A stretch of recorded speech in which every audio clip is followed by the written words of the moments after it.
श्री कृष्णा। हम लोग chapter 6 lines and angles exercise 6.1 के 6th क्वेश्चन में पहुंच चुके हैं। हमारा 6th क्वेश्चन देखिए क्या है।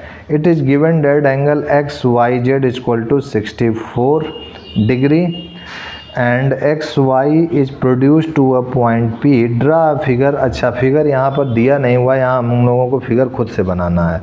From the given information, if ray YQ bisects angle ZYP and angle XY, ZYP find angle XYQ and reflex angle QYP। तो सबसे पहले देखिए इस 6th क्वेश्चन में फिगर बनाने का हम लोग प्रयास करते हैं।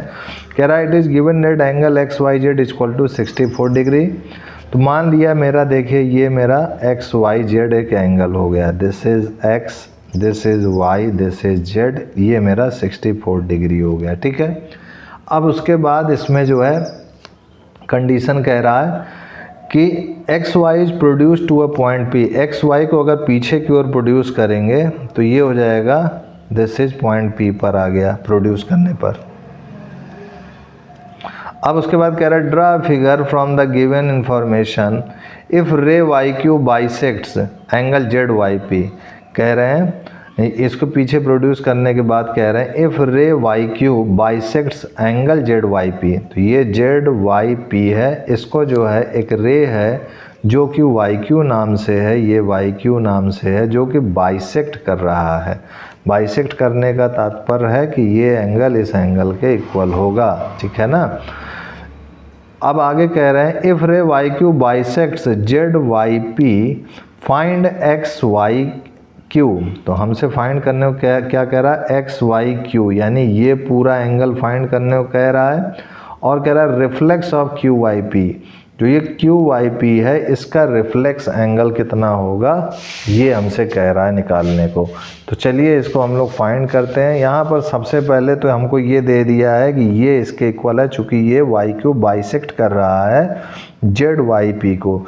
तो अगर बाइसेक्ट कर रहा है तो जाहिर सी बात है कि ये एंगल इसके इक्वल होगा। तो ये अगर एक्स ऐसा इसको ए मान लेते हैं तो ये ए होगा, तो ये भी ए होगा।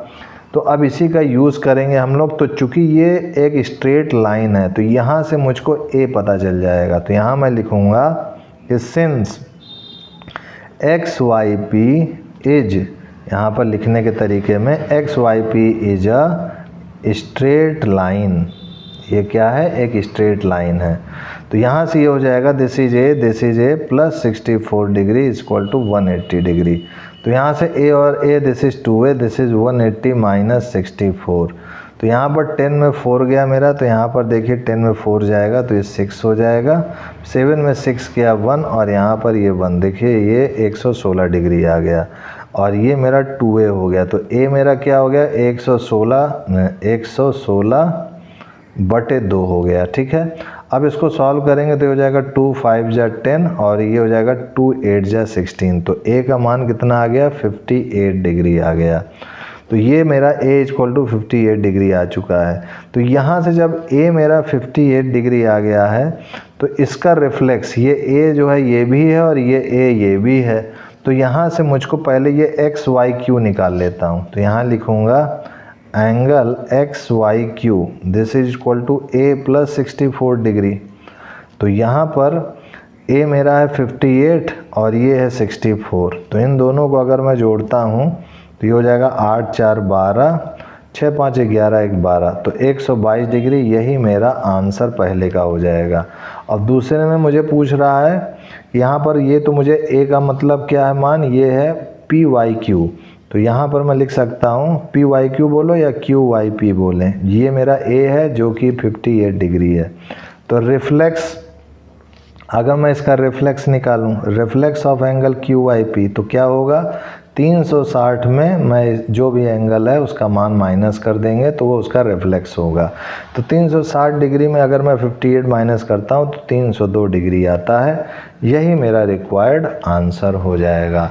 तो इसी के साथ मेरा ये 6th क्वेश्चन भी सॉल्व हो चुका है। 6th के बाद मेरा नेक्स्ट क्वेश्चन अब इसमें नहीं है, इसके बाद नेक्स्ट एक्सरसाइज आएगा तो उसको हम लोग नेक्स्ट वीडियो में देखेंगे। आज के लिए इतना ही मित्रों भाइयों, तब तक के लिए जय गुरुदेव, जय Shri Krishna and I will see you next time.